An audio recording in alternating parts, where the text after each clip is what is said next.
से डरने वाले आपको कई मिलेंगे, पर कुछ लोगों से मौत भी कांपती है।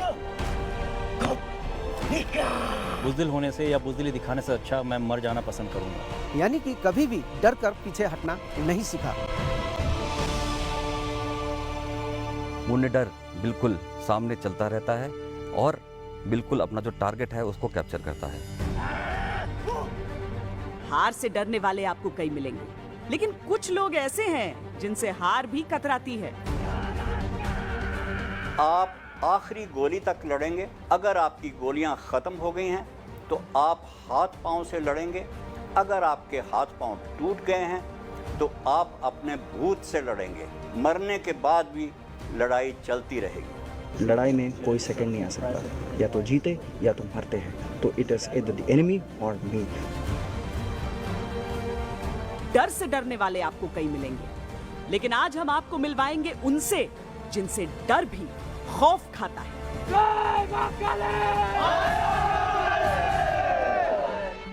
अगर कोई बोलता है कि मुझे मौत से डर नहीं लगता है, तो या तो वो झूठ बोल रहा है या तो वो गोरखा है।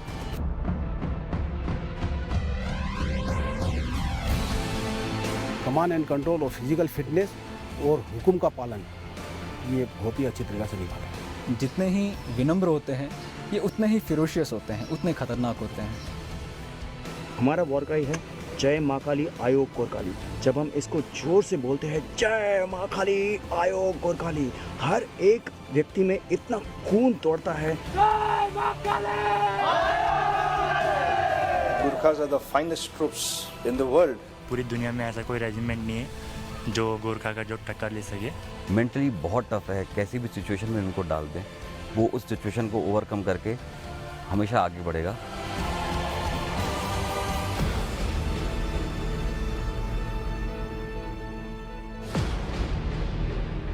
जनरली सब गुरखास अपने खुकरी से ऐसे काटेंगे दुश्मन को कि जैसे कोई नॉर्मल सब्जी काटता है। खुकरी शब्द बोलते ही उसके साथ में आपको एक गोरखा की शक्ल नजर आएगी, और जब आप गोरखा बोलते हैं तो उसके साथ में आपको खुकरी की शक्ल नजर आएगी।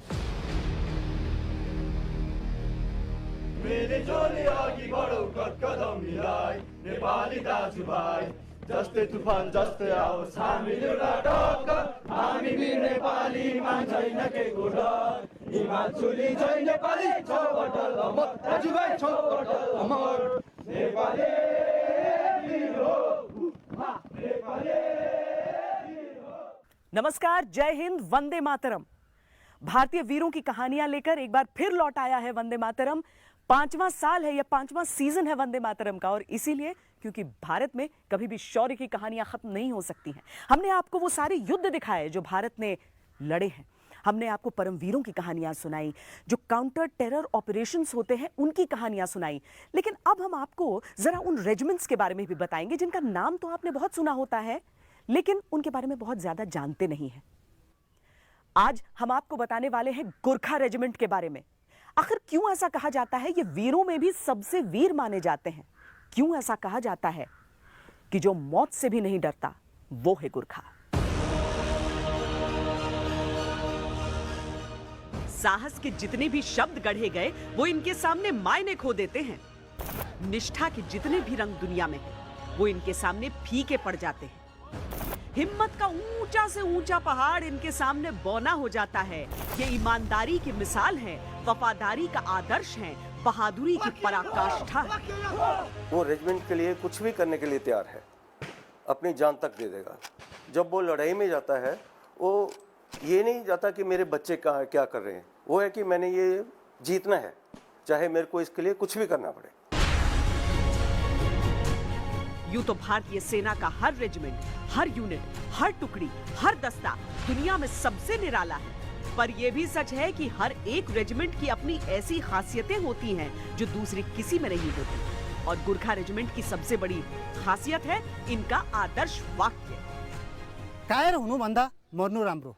मतलब गोरखा वो होता है जो मरने से नहीं डरता है। कायर होने से मरना अच्छा, यानी कि कभी भी डर कर पीछे हटना नहीं सीखा। गोरखा ने हर समय आगे बढ़ना सीखा है। वो दुश्मन को मारने से पहले अपने डर को मारते हैं। डरने से बेहतर मर जाने को मानते हैं। ये इनका संस्कार है, इनकी परंपरा है। इनकी ट्रेनिंग का पहला उद्देश्य होता है डर पर जीत हासिल करना। गुरखा ट्रूप्स के लिए कहा जाता है किसी से डरते नहीं है। आप डरते हैं किसी से? कभी डरते थे? पहले डरता था, पर अब यहाँ फौज में आने के बाद मैं इतना नहीं डरता हूँ। और जब आगे और ट्रेनिंग बढ़ती जाएगी मैं डरना छोड़ दूंगा। चाहे आप इधर के किसी भी रिक्रूट से पूछो, वो अभी फौजी नहीं है, अभी सीख रहे हैं। जैसे हमको पता है बूंद बूंद से सागर बनता है, तो अभी हम लोग अभी बूंदी है, सागर अभी बने नहीं है। जब हम सागर बन जाएंगे तब हम पक्का फौजी बन जाएंगे। तो अभी आप पूछ सकते हो किसी से भी कि वो डरते हैं कि नहीं। वो लोग बेशक वो लोग कहेंगे कि हम कभी किसी से भी नहीं डरते। सच में, क्योंकि पूरी दुनिया में ऐसा कोई रेजिमेंट नहीं है जो मतलब गोरखा का जो टक्कर ले सके। सुनने में अजीब है, असंभव भी, क्योंकि निडर होना एक बात है और निडर होने की ट्रेनिंग दिया जाना और बात। पर गुरखाओं को सचमुच इसकी ट्रेनिंग दी जाती है। गुरखा रेजिमेंट के जिन रंग रूटों से हमारा परिचय कराया जा रहा था, ये बस कुछ हफ्तों पहले दुनिया की सर्वश्रेष्ठ फौज में शामिल हुए थे। कितने साल के थे तब पहली बार सोचा था आर्मी ज्वाइन करूंगा?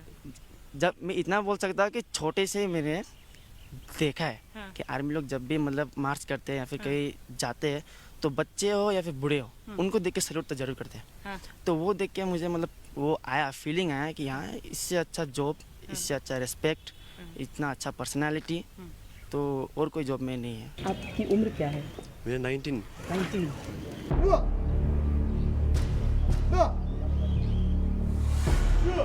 18-19 साल की उम्र में शरीर को वज्र और सोच को सर्वशक्तिशाली बनाते इन योद्धाओं का सामना उनके खौफ से कराया जाता है। हथियार हाथ में हो तो कई लोग बहादुरी दिखा सकते हैं, लेकिन इन सैनिकों को प्रशिक्षित किया जाता है अपने हाथों को हथियार बनाने के लिए। भारत के सबसे लोकप्रिय योद्धा फील्ड मार्शल सैम मानेकशॉ ने एक दफा कहा था कि अगर कोई कहता है कि उसे डर नहीं लगता, तो या तो वो झूठ बोल रहा है या फिर वो एक गुरखा है। यहाँ पर जो गुरखा जवान है वो यही गाते हुए आगे बढ़ रहे हैं कि किस तरीके से चाहे कुछ हो जाए, डर इन्हें लगता नहीं है। वीर हैं, दुश्मन को धूल चटा ही देंगे।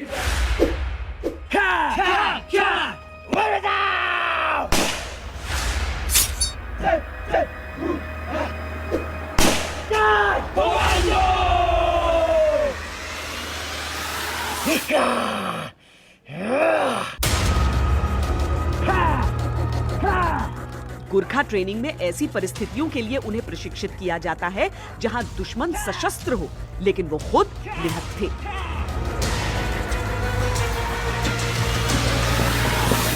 बैक साइड से अगर आप अटैक करते हो, पहला कहाँ टारगेट करोगे?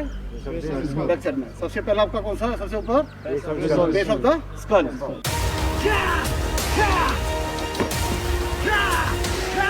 दुश्मन के शरीर का एक एक प्रेशर पॉइंट, एक एक कमजोरी उन्हें समझाई जाती है। हथियार चलाने से पहले वो हाथ चलाना सीखते हैं, साथ ही अपने शरीर के नाजुक हिस्सों का बचाव भी सीखते हैं। कई ऐसे हालात हमें पेश आते हैं जहाँ पर कि हमारे जो हथियार, जो हमारे गोला बारूद जो ख़त्म हो जाते हैं, तो ऐसे हालात में हमें दुश्मन के साथ बिना हथियार के भी लड़ना बहुत ही ज़रूरी होता है। इसलिए हमें उन रिक्रूट्स को अनआर्म्ड कम्बैट की लड़ाई पर भी ज़्यादा जोर दिया जाता है, ताकि ऐसे मौके पर दुश्मन के साथ आसानी से वो लोहा ले सके और दुश्मन के ऊपर विजय प्राप्त कर सके। वो बिजली की तेजी से ऐसे झपटते हैं कि दुश्मन अंदाजा भी नहीं लगा सकता। वो पल भर में दुश्मन को चित कर देते हैं, और ये किताबी बातें नहीं है। गुरखा योद्धाओं के बारे में मशहूर है कि वो एक भी गोली खर्च किए बिना मोर्चा मार सकते हैं। एक बार एक बहुत टफ ऑपरेशन के बाद में बड़ी मुश्किल से हमारे गुरखा जवानों ने जब फतेह पाई, तो उसके बाद में लास्ट में रिपोर्ट ली जा रही थी, तो अफसर बोलता है हमारी लैंग्वेज में कि कांचा कत्ती मंशा हाने, कि कितने आदमी आपने मारे। तो गुरखा जॉनी सेज साहब 10 से उठा, यानी कि मैंने 10 दुश्मनों को मार दिया है।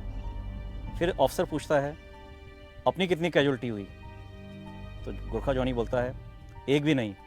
कहता गुड। एमुनेशन कितना खर्च हुआ, तो गोरखा जॉनी बोलता है एक भी नहीं, ज़रूरत ही नहीं पड़ी, खुगरी से काम हो गया। रणभूमि में ये एक ऐसी क्षमता है जो बहुत काम आती है। इतिहास गवाह है कि उनसे जापान भी हारा है, जर्मनी भी हारा है, पाकिस्तान की तो बिसात ही क्या है। रणभूमि हो या आतंक के खिलाफ लड़ाई, सबसे कठिन ऑपरेशन के लिए इन्हें चुना जाता है। दुश्मन भी इनका मुरीद हो जाता है। ऐसी कुछ बात हिटलर ने कही थी कि उन्होंने हर कैंपेन में गुरखास की ब्रेवरी को, उनकी शौर्य को, उनकी करेज को देखा सेकेंड वर्ल्ड वॉर में, और उनका कहना सच है, अगर कई जगह कोटेशन दिया जाए कि काश मेरे पास गुरखा रेजिमेंट होती, या कहना कि मैं गुरखा रेजिमेंट होती मैं संसार पर विजय कर लेता। ये एग्जैक्ट वर्ड्स क्या हैं कोई कहा नहीं जा सकता, पर उन्होंने गुरखा रेजिमेंट के, गुरखा बटालियंस के, ट्रुप्स के शौर्य के बारे में प्रशंसा आवश्यक की थी। कहानी तो ये भी है कि युद्ध भूमि में गुरखा टुकड़ियों के आने की खबर भर से दुश्मन दुम दबाकर भाग जाता है।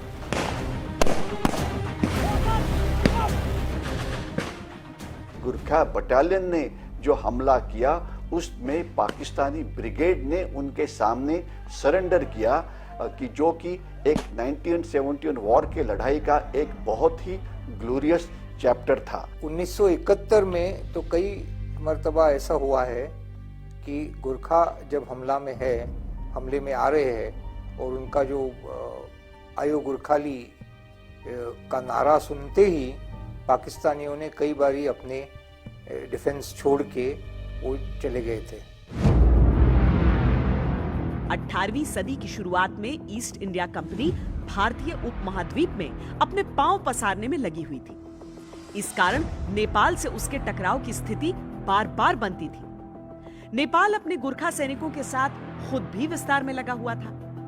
1767 में अंग्रेजों ने अपने 2500 सैनिक उन्हें रोकने के लिए भेजे, लेकिन कठिन इलाका, बीमारियों और गुरखाओं से मुकाबले में सारे के सारे अंग्रेज अपनी जान गंवा बैठे। गुरखाओं और अंग्रेजों के बीच निर्णायक युद्ध छिड़ा 1814 से लेकर 1816 के बीच।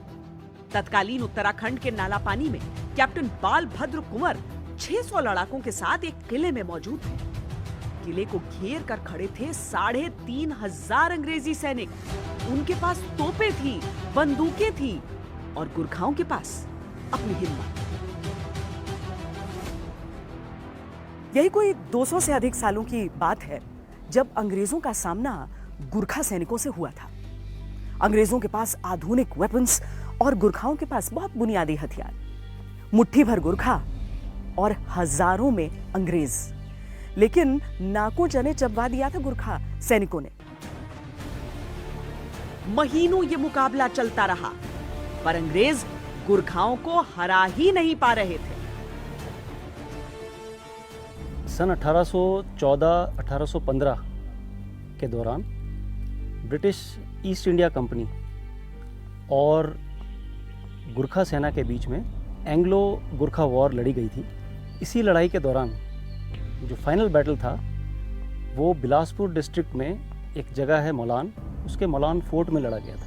जनरल अमर सिंह थापा के साथ जब भिड़ंत हुई तो जनरल अमर सिंह थापा ने एक छोटे से फोर्ट में कुछ हैंडफुल जवानों के साथ बहुत तगड़ा लड़ाई की।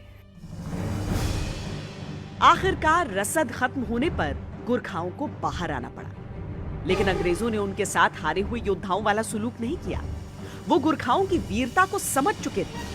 उन्होंने सैनिकों से अंग्रेजी सेना में शामिल होने की पेशकश की और यहीं से शुरुआत हो गई एक गौरवशाली रेजिमेंट के गौरवशाली इतिहास की।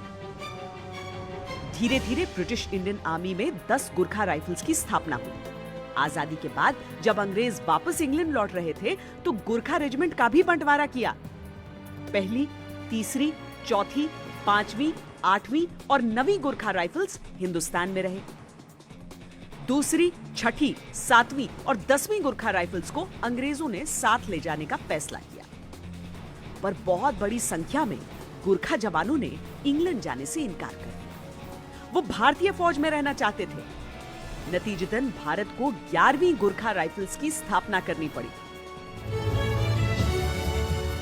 इस बंटवारे के लिए भारत, इंग्लैंड और नेपाल के बीच बाकायदा एक त्रिपक्षीय समझौता किया गया ताकि गोरखा हितों को सुनिश्चित किया जा सके। इसमें इसका खास ख्याल रखा गया कि सांस्कृतिक और धार्मिक भावनाओं को हमेशा सर्वोपरि रखा जाएगा। यही वजह है कि गोरखाओं के युद्ध घोष में आज भी महाकाली की वंदना शामिल है। जय मां काली! जय मां काली! मतलब माता की जय, महाकाली की जय, और मैं गुरखा हूँ, मैं गुरखा सोल्जर आ गया हूँ आपके ऊपर। अगर आप देखा जाए तो काली की, दुर्गा की, शक्ति की बहुत वंदना होती है, बहुत पूजा होती है, और शिव को बहुत मानते हैं। जैसे आप जानते हैं पशुपतिनाथ बहुत बड़ा मंदिर है। सो काली की पूजा वो उनको शक्ति प्रदान करती है, काली उनको शक्ति प्रदान करती है। कई लोग दुर्गा माता के नाम से करते हैं। सो अलग अलग है, और ये जैसे मैंने कहा उनके में जोश पैदा करती है ये वॉर क्राई, जिससे वो खुखरी, चमकती खुखरी हाथ में पकड़कर बोलता है, जय महाकाली आयो गोरखाली। भक्ति में एक अजीब सी शक्ति होती है, और जब शक्ति के साथ जुड़ जाए भक्ति तो बनते हैं गुरखा। गुरखा जवानों की ट्रेनिंग से लेकर उनकी तैनाती तक भक्ति की बहुत ज्यादा अहमियत होती है। यूनिट में मंदिर की बहुत खास जगह, दुर्गा माता की आरती गाते हुए, देवी देवताओं की आराधना करते हुए ये सैनिक शक्ति का आह्वान करते हैं। सेना में भक्ति दरअसल एक जरिया होता है, अलग अलग क्षेत्र, अलग अलग परिवारों से आए नौजवानों में एकजुटता की पहली अलख जगाने के लिए। बोल दुर्गा माता की! बोल दुर्गा माता की! बोल दुर्गा माता की! फौज वाले इतने रिलीजियस धार्मिक हो जाते हैं वक्त होते, तो अपने अपने भगवान की, अपनी अपनी देवी की हम सब पूजा करते हैं, और सर्वधर्म स्थल, और ये हमारा सिस्टम है कि कोई रिलीजन, हम हर रिलीजन को मानते हैं।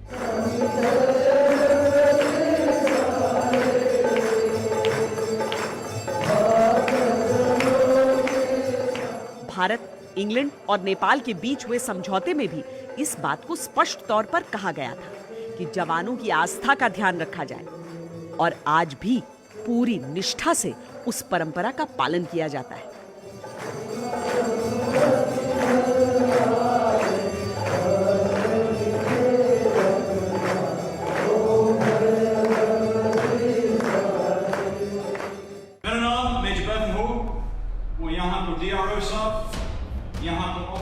गुरखा ट्रूप्स का सीनियर अधिकारी भले ही किसी भी इलाके से आता हो, उसे अपनी फौज की भाषा बोलनी आनी चाहिए। बाकी तो छोड़िए, अंग्रेज अफसर भी फर्राटे से गुरखाली बोलते हैं।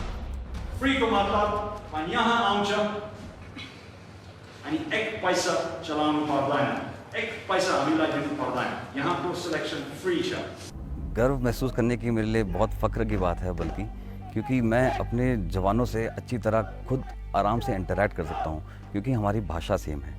जैसे कि बाहर से ऑफिसर्स आते हैं, इनकी ट्रेनिंग किया कराई जाती है इस लैंग्वेज कोर्स में, तो जब मेरे को उनके बारे में पता है, हमारा रहना सहना हमारा बचपन से वैसे ही सेम रहा है, तो उनको समझना उतना ही आसान रहता है, और उनको कमांड करना और भी ज़्यादा आसान। बोल दुर्गा माता की जय! जय! जय! अपने जीवन में कई बार हम परंपराओं का मतलब और उनकी अहमियत भूल जाते हैं, लेकिन एकता का जो सबक इसमें है वो अनुकरण करने वाला है। भारत माता की जय! जय! जय! जय मां काली! इसी युद्ध घोष के साथ कभी कैप्टन मनोज पांडे ने दुश्मनों के पांव उखाड़े थे। इसी युद्ध घोष के साथ कभी कैप्टन सलारिया ने शहादत दी थी। इसी युद्ध घोष के साथ मेजर धन सिंह थापा ने 1962 की लड़ाई में हिंदुस्तानी शौर्य से चीनियों का परिचय करवाया था। इसी युद्ध घोष को सुनकर अच्छे अच्छों के प्राण पखेरु उड़ जाते हैं। गोरखा जवानों की जो वीरता है वो आज की बात नहीं है, बल्कि सदियों पुरानी है। और यहाँ पर भी जो ये वॉर मेमोरियल है, इस पर भी अगर आप देखेंगे तो 1878 से लेकर, और ये लगातार है, अंतहीन है, क्योंकि जब भी कहीं जरूरत होती है गोरखाओं से जरूर कहा जाता है कि आपकी तैनाती यहाँ पर रहे, क्योंकि बाकी ट्रेनिंग के साथ साथ जिस तरह की मेंटल ट्रेनिंग यहाँ पर दी जाती है, वही कारण है कि परमवीर चक्र कैप्टन सलारिया हो या फिर मनोज पांडे हो, एक के बाद एक जो प्रेरणा के स्रोत हैं वो यहाँ से निकलते ही रहते हैं। जब दूसरे विश्व युद्ध में दुश्मन के क्षेत्र में जाकर आक्रमण करने की जरूरत पड़ी तो गुरखा जवानों के साथ ही चिन्नित्स यूनिट को तैयार किया गया था।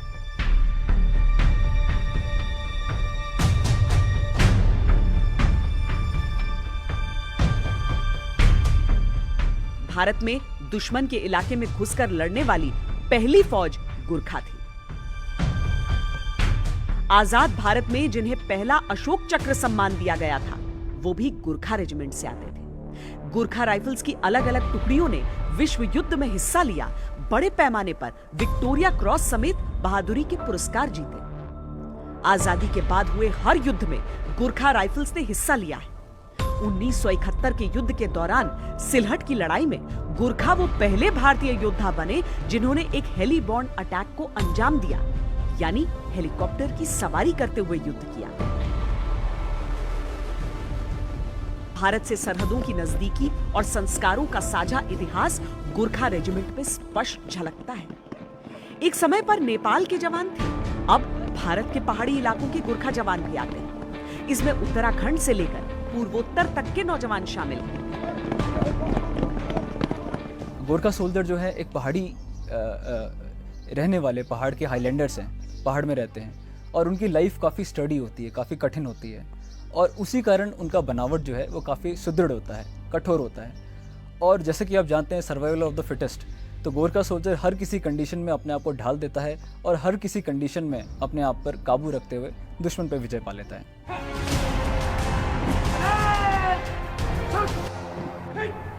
गुरखाओं का पराक्रम ऐसा है कि ब्रिटिश आर्मी और भारतीय सेना के अलावा भी और देशों में इनकी उपस्थिति है।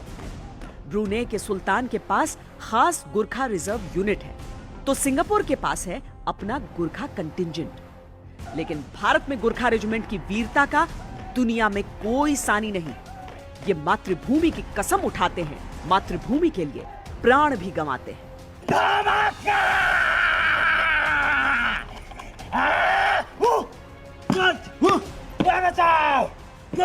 गोरखा में एक सबसे इम्पोर्टेंट चीज़ है कि वो सबसे बड़े साहसी होते हैं। उनको आप कोई भी मिशन दीजिए, कोई भी टास्क दीजिए और 100% वो इस टास्क को पूरा करेगा।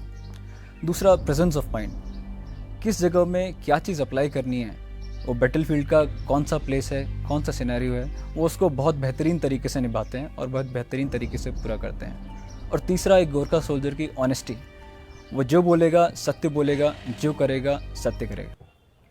वंदे मातरम में आप देख रहे हैं गुरखाओं की गौरव गाथा। गुरखा जवान जो देखने में बिल्कुल सरल लगते हैं, लेकिन जब दुश्मन से होता है सामना तो वो हो जाते हैं बिल्कुल खूंखार। ऐसे ही तो हैं गुरखा, दो चेहरे उनके, एक अनुशासन का चेहरा, दूसरा चेहरा विरोधियों के लिए खौफ का।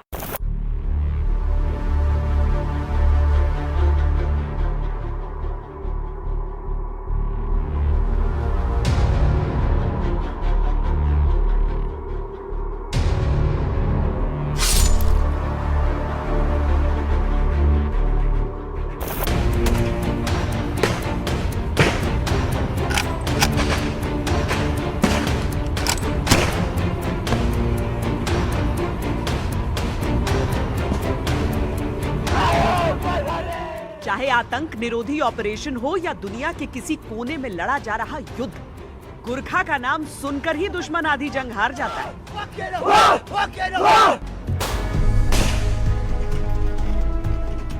कि अगर कोई बोलता है कि मुझे मौत से डर नहीं लगता है, तो या तो वो झूठ बोल रहा है या तो वो गुरखा है।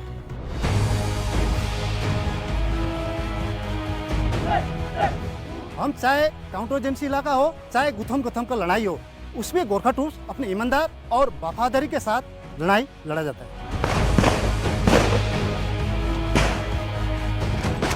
दुश्मन को पता लगे गोरखा यूनिट है तो उनके दिल में एक डर सा आ जाता है कि हाँ गोरखा है।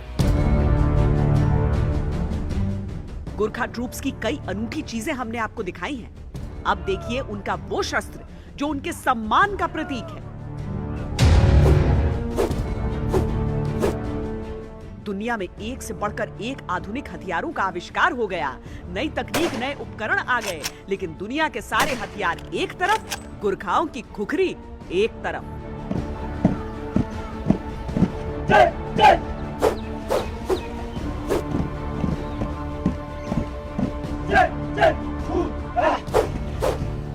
कहते हैं गुरखा की खुखरी रणभूमि में अगर एक बार मयान से निकल जाए तो बिना दुश्मन का खून पिए वापस नहीं रखी जाती। हमारी गोरखा सोल्जर को मानना है कि लड़ाई के मैदान में जब खुखरी एक बार निकलने के बाद दुश्मन की खून से रंगने के बाद ही वापस रखा जाता है। जनरली सब गोरखास अपने खुखरी से ऐसे काटेंगे दुश्मन को कि जैसे कोई नॉर्मल कोई भी चीज सब्जी काटता है। It's a part of their habit.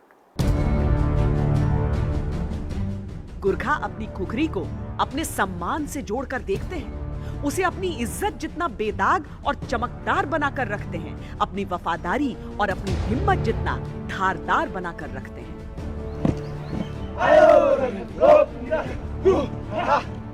Indian army की जो अलग अलग रेजिमेंट्स है, हर एक की अपनी अलग अलग पहचान है। जैसे मराठा रेजिमेंट है तो छत्रपति शिवाजी महाराज की जय बोला जाता है, सिख रेजिमेंट है तो उनका वॉर क्राई है, तो इसी प्रकार की गुरखा रेजिमेंट जो पहचानी जाती है वो कुकरी से। अब जो गोरखास की खुखरी है उसका सीधा संबंध उनके धार्मिक विचारों पर है। गोरखास समझते हैं कि खुखरी शिव जी के त्रिशूल का एक भाग है और नेपाल में सबसे बड़ा देवता शिव जी को माना जाता है। गुरखाओं का इतिहास है खुखरी, गुरखाओं का सम्मान है खुखरी, गुरखाओं की पहचान है खुखरी। अगर उनके पास खुखरी ना हो तो वो खुद को पूरा नहीं समझते, और अगर उनके हाथों में खुखरी हो तो फिर दुश्मन पूरा यानी कि साबुत नहीं बच सकता है।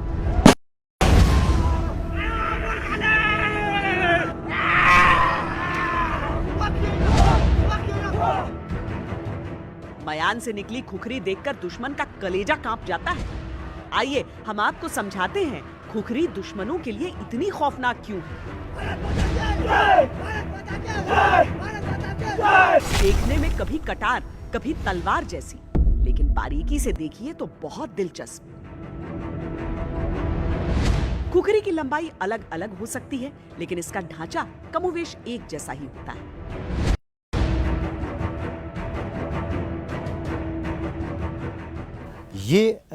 ये है खुखरी। ये गोरखा सोल्जर का जाती हथियार है और इसका कुछ पार्ट्स हैं, जैसे कि ये लकड़ी वाले पार्ट्स जो पकड़ते हैं जिसको बनेर कहते हैं। अच्छा। जो खुखरी रखा जाता है जिसको दाब कहते हैं। अच्छा, ये क्यों है? एक बार निकालिए ये पार्ट।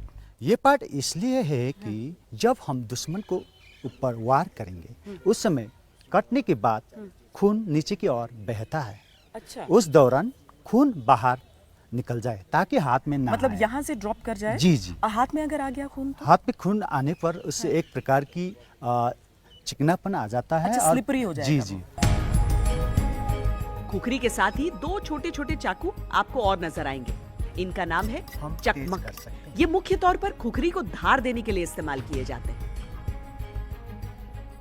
तो ये दो क्यों हैं? इसके अलावा लड़ाई के मैदान में हम दोनों चकमक को आपस में रगड़कर आग को पैदा कर सकते हैं। अच्छा, मतलब आग पैदा हो जाता है दोनों को घिसने से? इस प्रकार से घिसने से आग पैदा होता है।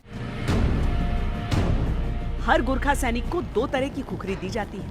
एक हथियार के तौर पर प्रयोग वाली, दूसरी सेरेमोनियल यानी समारोह में इस्तेमाल वाली। लेकिन ये एक मल्टीपर्पज हथियार है जो हर मुश्किल में काम आती है। जंगल में बहुत झाड़ी होता है, झाड़ झंझार होता है, उसको काटने के लिए खुखरी का इस्तेमाल होता है। फिर जंगल में कई बार जिंदा रहने के लिए हमको जंगल से खाना निकालना पड़ता है। उसके लिए जड़ वगैरह ढूंढनी पड़ती है जो कि खाना खाने के लायक हो। अगर आप रात को कहीं पे रुकना चाहते हैं, अगर आपको शेल्टर बनाना है, तो उसका हम कुकरी का इस्तेमाल करते हुए जो पेड़ की टहनियाँ हैं वो काट के हमारा नाइट शेल्टर बना सकते हैं।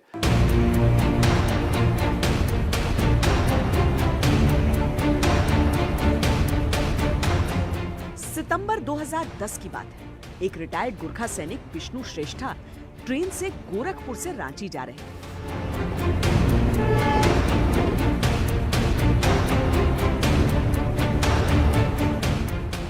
करीब 40 डकैतों ने उस ट्रेन पर धावा बोल दिया।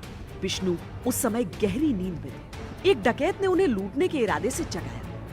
आँख खुलते ही विष्णु ने देखा कि नीचे की बर्थ पर एक 18 साल की लड़की से डकैत बदतमीजी कर रहे हैं। तो जब ये विष्णु ने ये देखा तो उसका सोल्जरली स्पिरिट फिर जागृत हुआ और उसने सोचा कि अगर मैं एक सोल्जर हूं, मेरे सामने मेरे एक देश की लड़की की जो इज्जत है, इसके ऊपर कोई घाला कैसे डाल सकता है।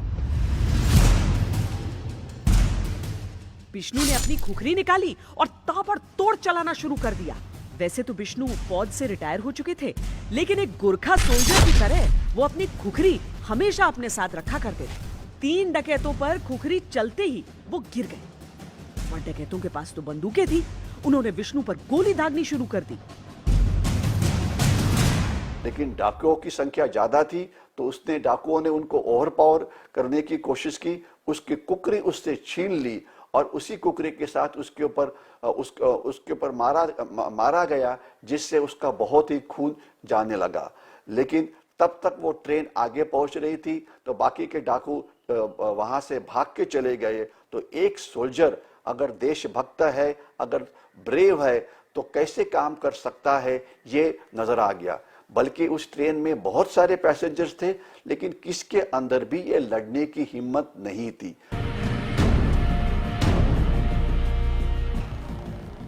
एक अकेले फौजी की हिम्मत ने डकैतों के सशस्त्र गिरोह को भागने पर मजबूर कर दिया। 6 डकैतों को पुलिस ने दबोच लिया। विष्णु श्रेष्ठा को अपनी इस बहादुरी के लिए सेना मेडल से पुरस्कृत किया गया। लेकिन ऐसा नहीं है कि इन वीर जवानों को केवल खुखरी चलानी आती है, बंदूक पर भी इनके हाथ उतनी ही सफाई से चलते हैं।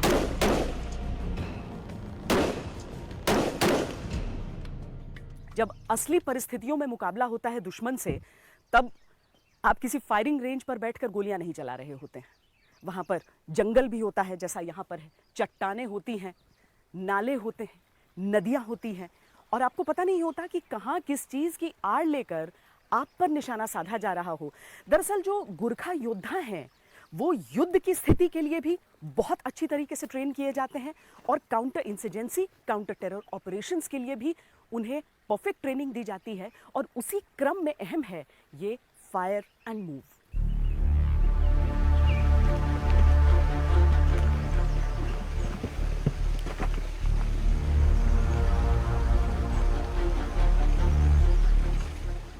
तकनीक ये है कि जिस तरह चलते समय हमारा एक पांव जमीन पर होता है और दूसरा कदम उठता है, उसी तरह ऑपरेशन के समय बड़ी पैर में बढ़ रहे जवानों में एक आगे बढ़ता है तो दूसरा सतर्क और सचेत रहता है। दुश्मन का हमें बंकर दिखता है तो किस तरीके से दुश्मन को बर्बाद करना है। 1 लेग ऑन द ग्राउंड, यानी कि एक ने आड़ पकड़नी है, एक ने फायर करना है। इसी ड्रिल को हम लोगों ने यहाँ दिखाया है और किस तरह से last stage of the battle में ग्रेनेड लॉब करके दुश्मन को कैसे बर्बाद करना है, हमने यहाँ दर्शाने की कोशिश करी है।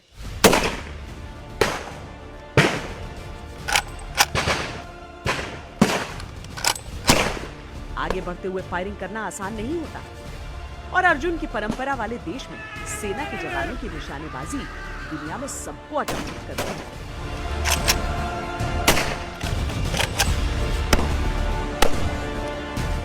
दो 2017 में अमेरिकी फौज के साथ सियाटल में हुए संयुक्त युद्धाभ्यास में गोरखा राइफल्स की ही एक टुकड़ी शामिल हुई।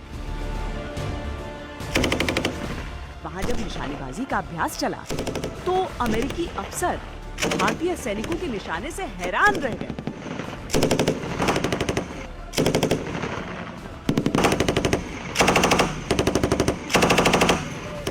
जवान संजय ने 40 में 40 का निशाना साधा। उस अमेरिकी यूनिट के इतिहास में ऐसा पहले किसी ने कभी किया ही नहीं था। Outstanding shooting in your marksmanship. Thank you very much.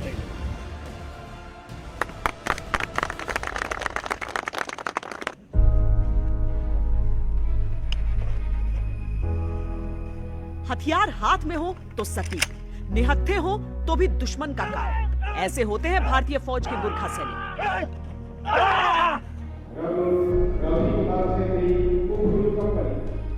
लेकिन देखने में बिल्कुल मासूम इन गोरखाओं की एक और ट्रेनिंग होती है, जो दरअसल भारतीय फौज की बाकी टुकड़ियों में भी देखने को मिलती है।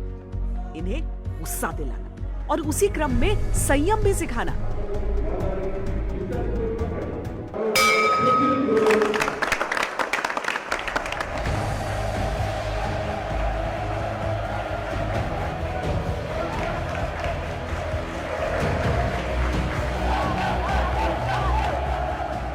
मुक्केबाजी का मुकाबला प्रशिक्षित बॉक्सर्स के बीच नहीं लड़ा जा रहा। हाँ, आपको देखकर ये एहसास हो रहा होगा कि ये ट्रेंड है, लेकिन नए रंगरूटों को बॉक्सिंग रिंग में ग्लव्स पहनकर उतारा जाता है ताकि मुंह पर पड़ा मुक्का इनके आत्मसम्मान को झकझोर दे।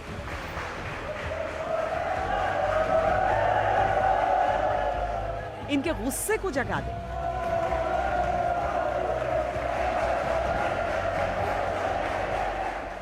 किसी भी डर को ख़त्म करने के लिए एक पहल का होना बहुत ज़रूरी है।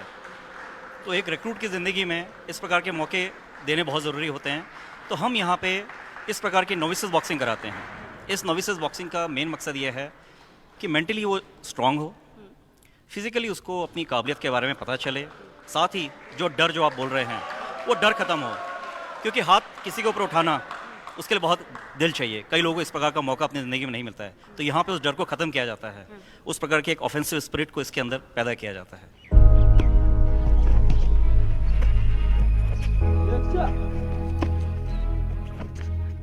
हालांकि भारतीय सैन्य परंपरा में खेलों का भी बहुत महत्व होता है और सेना के कई अफसर और जवान अंतर्राष्ट्रीय पटल पर भारत का नाम पदकों के साथ ऊंचा करते आए हैं। लेकिन मुक्केबाजी का ये मुकाबला रण क्षेत्र की ओर इन रणनीतियों का पहला कदम है।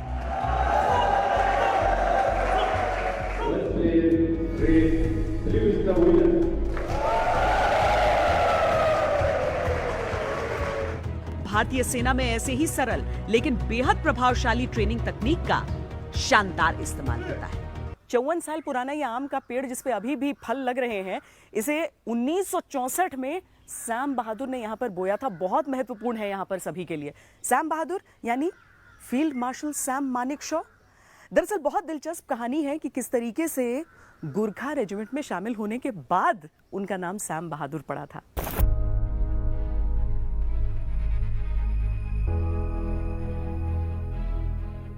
हिंदुस्तान के सबसे महान सैनिक, भारतीय सेना के सबसे लोकप्रिय जनरल सैम बहादुर यानी फील्ड मार्शल सैम मानेकशॉ।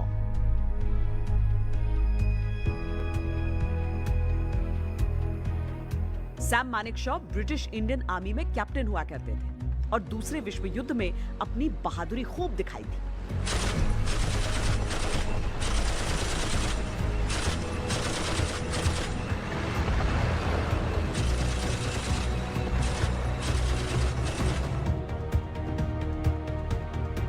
जब हिंदुस्तान को आजादी मिली, सैम मानेकशॉ गोरखा रेजिमेंट में शामिल हुए और वहीं उन्हें मिला उनका नया नाम। I met a Gorkha sentry. I looked at him and I said, asked him, "Tera naam kya hai?" And he said, "Harka Bahadur Guru." Then I looked at him, "Mera naam kya hai?" And he thought and thought and he said, "Sam Bahadur." I became Sam Bahadur.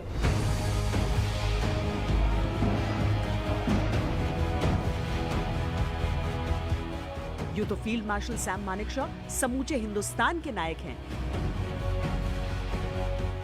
लेकिन Gurkha soldiers उनकी कही हर एक बात को प्रेरणा के तौर पर याद रखते हैं।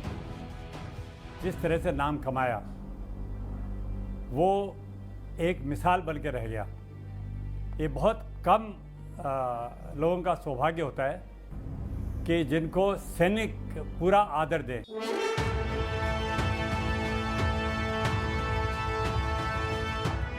और सैम मानेकशॉ ही क्यों? मौजूदा army chief general Bipin Rawat, पूर्व सेनाध्यक्ष जनरल दलबीर सिंह सुहाग सब गुरखा रेजिमेंट से संबंध रखते हैं। जनरल बिपिन रावत 11वीं गुरखा राइफल्स की 5वीं बटालियन में कमीशन हुए थे। जब मैंने सेना अध्यक्ष का भार संभाला था तो उस वक्त मैंने कहा था मेरा सर्वश्रेष्ठ जो टास्क रहेगा वो ये रहेगा कि सेना का जो नाम है, सेना का जो मनोबल है वो एकदम उच्च स्तर पर रहे और मेरे ख्याल में हम इसे काबिल करने में हासिल हुए हैं।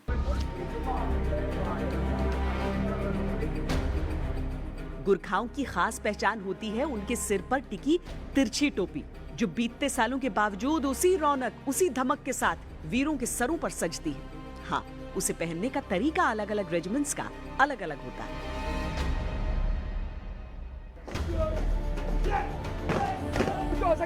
Go, लेकिन बारीक फर्क के साथ भी हर गोरखा जवान और अफसर उस सर्वोच्च परंपरा का सर्वश्रेष्ठ प्रतीक है जहां देश ही होता है सबसे पहले।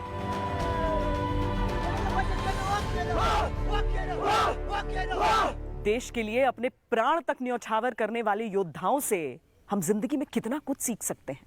फिर ऐसी ही कहानी लेकर लौटेंगे, तब तक के लिए वंदे मातरम।